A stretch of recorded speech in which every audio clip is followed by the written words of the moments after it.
Hi, this is Tim of the 1916 Company. Welcome and thanks for logging on. If you love this watch, email us Team Mosso at the1916company.com for purchase, pricing, and availability questions.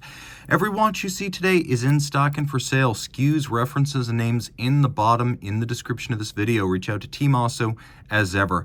We're going to start with the latest version of the Omega Seamaster 300, the vintage-inspired one. This is the post-2021 design, so it's a fairly large watch, as you can see, 41 millimeters in diameter, but thinner than it was in the past. It has a couple of main dial side changes: the advent of the historically inspired lollipop seconds, the lack of text on the dial. Thank God all of the movement-centric advertising has been consigned to the case back.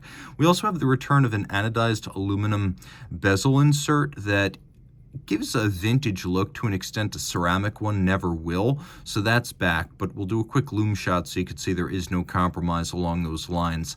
The dial, the bezel width, there have been a lot of changes compared to the prior watch, but the big ones are what we discussed on the dial: seconds, the lack of printing, and then the anodized aluminum insert. Of course, it's got a new movement. It's got a master chronometer caliber. The original did not have a M.A.D certified movement on the wrist. It's fairly large. In spite of being vintage inspired, it wears like a full-sized watch. And my wrist is 16 centimeters circumference for reference. You can see that well. We have a Panerai-like sandwich dial with a stencil over luminescent underlays, and we have a sapphire that's designed to look like a vintage plexi, all in steel. Do a quick loom shot, and oops, not that quick.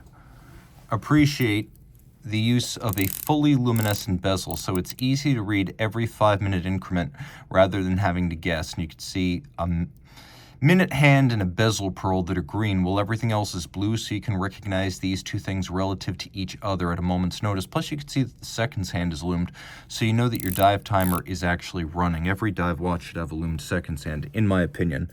The clasp is attached to a vintage-inspired flat link style bracelet, and then we've got a trigger with 9.6 millimeters of adjustability, but there's no fold-out dive extension, so you don't have quite the same degree of adjustment that you get on many Seamaster models where there's both a flip out and a slider. This just has the slider.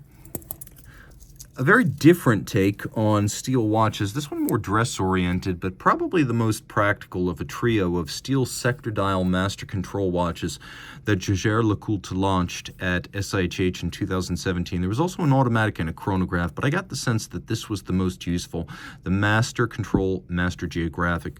39 millimeters in diameter. It is 12 millimeters thick, so reasonably trim. You can see that the case designs of the Masters became a lot more attractive in the 2010s after wrestling with sports watch-like proportions and details in the 2000s. The 2010s saw a lot of the refinements from the Master Ultra-Thins brought over to the Masters, and to good effect.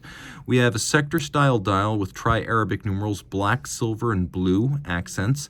The track for the hours brushed, and then the center dial, as well as the outer edge, sort of opaline, lightly grained, non-directional frosting.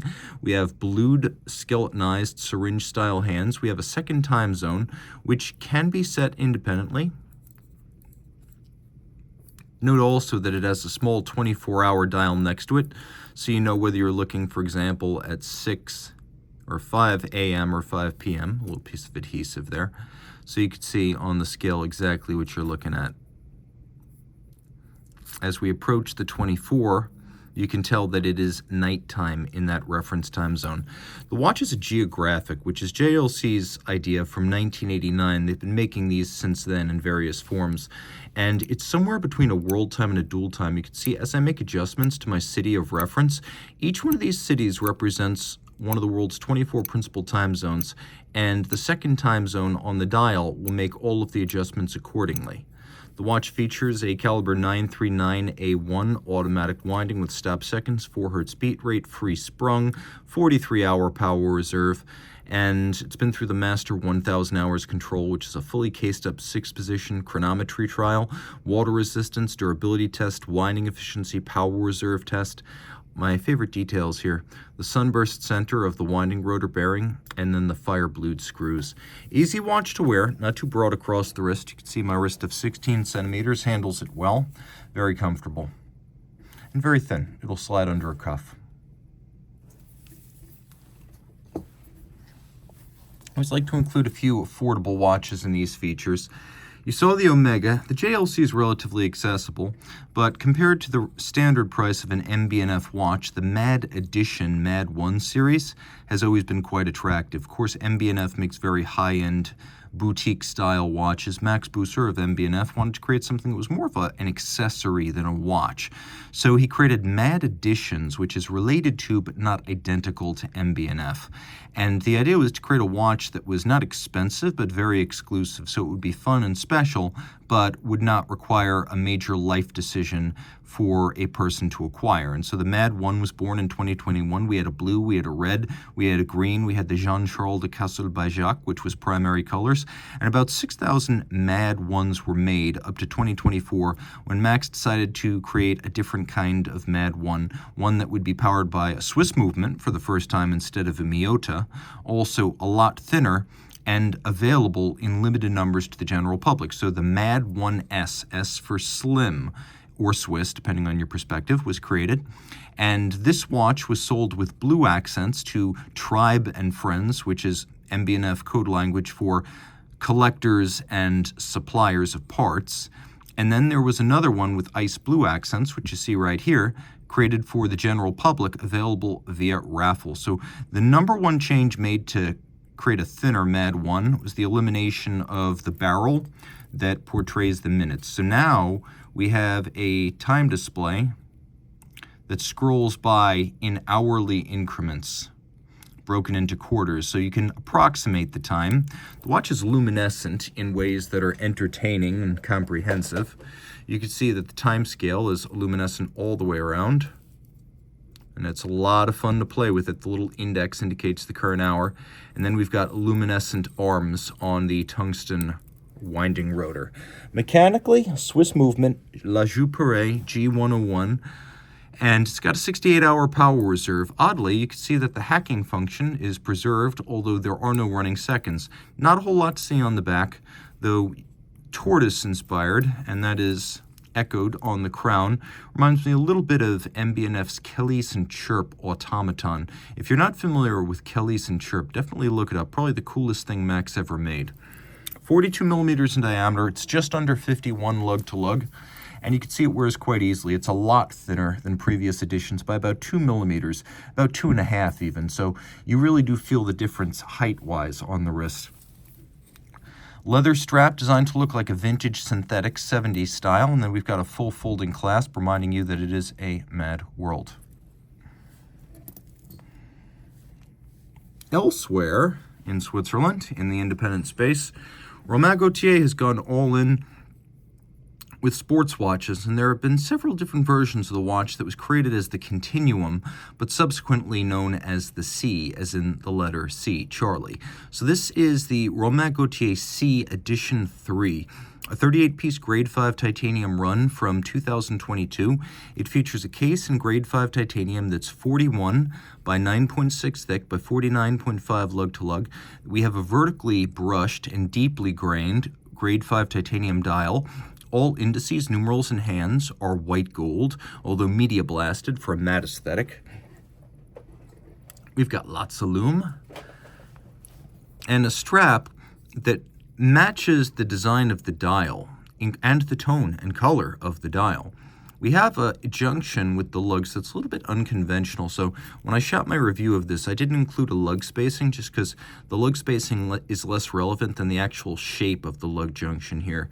You can see we have a chiseled interior to this faceted crown that matches the design of the bezel, and I applaud Romain Gauthier for equipping this movement with hacking seconds. For some reason, a lot of really high-end watches don't have that. We'll open up the pin buckle, which I'm happy to say is not a clasp. On a sports watch that wouldn't feel right entirely. The movement is also made of titanium. Do I think we needed this much text on the titanium bridges? No, but you can't argue with the quality. All these recesses have been chiseled by a hand engraving process. The movement is large at 32.1 millimeters, so it properly fills this case back. The wheels and the balance are of Romain Gauthier's own design. It's 4 Hertz free sprung for durability, all adjustment done with variable inertia, eccentric masses on the rim. It's a 60-hour manual wind reserve, and you can see that the wheels have been internally beveled. You see the internal beveling and polish on the ratchet wheel atop the barrel, which, by the way, has a lovely solarized cover. Deeply impressive stuff. Take a look at the snail cam that's used as the stop works for the hacking mechanism. Here it is right here. Check this out. It's a cam that comes into contact to stop the balance wheel, and then when you release, it turns clockwise to give the balance wheel a push and a start. So when you're starting from a dead halt, it doesn't take much time at all for the balance to get back up to amplitude, reducing the amount of time lost as the watch restarts itself from a stop. Deeply impressive stuff. On the wrist, it's a very light watch, but it's also a fairly broad watch. So I would recommend it for wrists of my size or larger, although one of its happiest features is that it is super flat and will easily slide underneath the cuff. 50 meters water resistant, so I don't recommend you swim with it, but consult Gauthier for the ultimate authority on that. I believe that with a pressed down crown and a 50-meter rating, most watches of such specification should not be submerged. Now here's a watch you definitely wouldn't submerge. A spectacular piece launched in the 2000s by Bethune, a rare 40mm DB25 case in white gold. This is the Starry Sky. DB25 Starry Sky, it's a moon phase. It's a 40mm white gold case set with invisibly fixed baguette diamonds. It's 47mm lug to lug, and it's just over 12mm thick. It's a watch with the fired blue titanium dials. First they mirror polish the titanium, then they heat it in a kiln to create this lovely blue, lustrous dark that echoes the depth of space itself. The cosmos position given pride of place on the dial with several different portrayals of the celestial bodies. We have several diamonds on the dial: 1, 2, 3, 4, 5, 6, 7, 8, 9, and then 12, acting as our hour indices. You can see Orion with Orion's belt. The more distant stars, or the smaller celestial bodies, those are actually dowels of white gold inserted into the dial. The hands are polished and fired steel with white gold inserts. And then the moon phase is a quickset system using a spherical moon design patented by Bethune. It needs only one adjustment every 122 years. One half of it is blued steel, one half is white palladium. In gem set form, one half is blue sapphire, one half white diamonds. And if you wish to play with the quickset and watch the sphere rotate, you can do that too. When I talk about these diamonds being invisibly set, I mean there are no obvious white gold pincers holding them in place. They're locked between the case back and the bezel, and they have no other means of support. They're equal in color, clarity, and carats, so there's no gradient or staggering from gem to gem all the way around. Now on the reverse side, you can see what Bethune does so well, which is extravagant finish on high technology.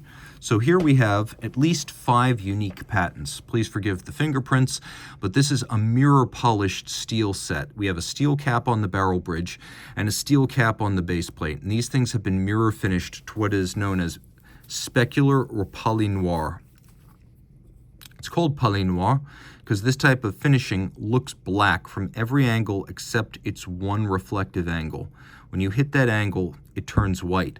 From every other angle, black. 2 barrels, each with solarized covers, 6 days of power reserve. Finish is fine, and you'll note that on the edge we have both beveling to the cover of the barrel bridge and beveling to the edge of the barrel bridge below. You can see the snailing on the barrel cover, but then you can also appreciate that the individual teeth of the ratchet wheel are micro-beveled. The balance is a patented disc of silicon with a white gold rim to reduce the impact of aerodynamics on timing, but also reduce the impact of temperature change on timing and maximize the percentage of total mass in the balance rim.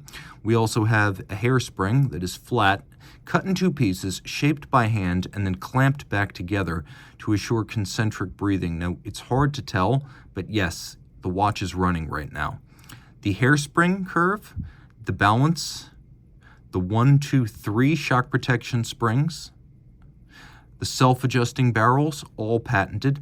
The shock protection spring system, it's known as triple parachute, so you have Inca block and 2 flanking springs, and it's designed to prevent damage, yes, but also improve chronometry.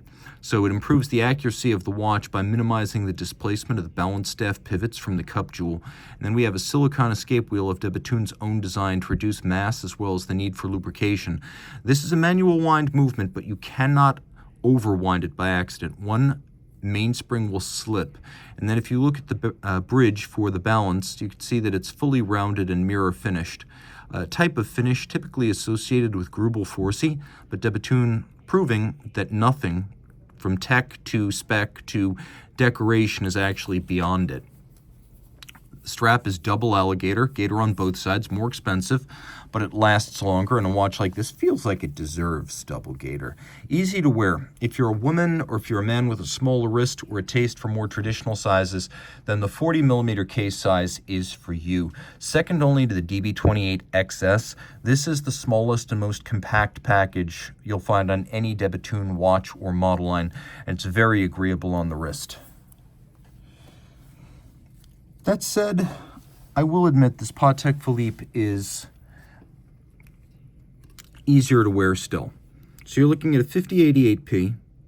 So 5088P001, this is a Calatrava in 38mm, and you'll appreciate super slim with freehand engraved and enameled flanks. Even the buckle has been freehand engraved. Micro rotor automatic on the back, and a dial that combines Grand Faux enamel in black with freehand engraved white gold using volutes and scrolls, a florisant, including blooms and flowers, shoots.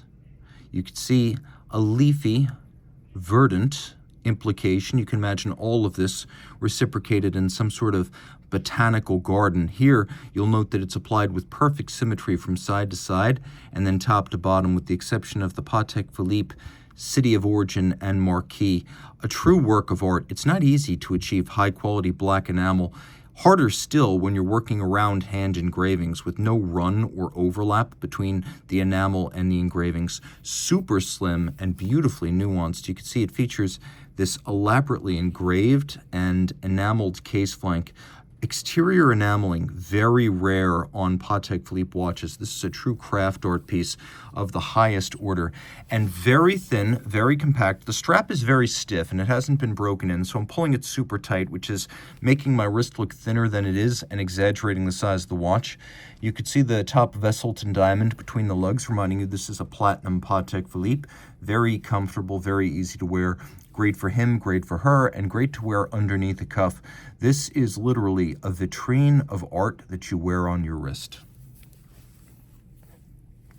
But if you're wondering about the tech specs, anti-magnetic, free sprung, 48-hour power reserve, 3 Hz beat rate. And if you wish, you can always move the hands out of the way to see different parts of the dial. Finally,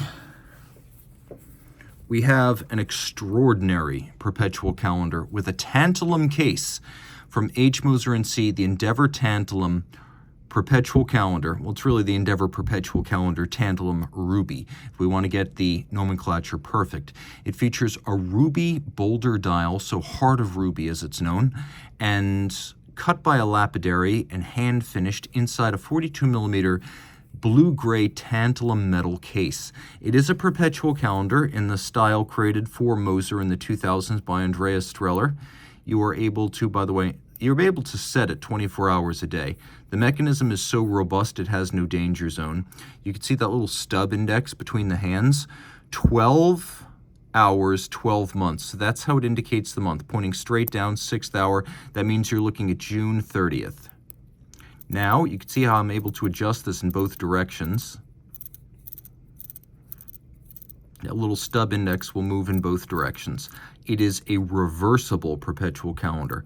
Pull it all the way out. You can stop the seconds hand, set it to a reference time. We've got a power reserve indicator, 7 days chronometric, though in fact it'll run for almost 9.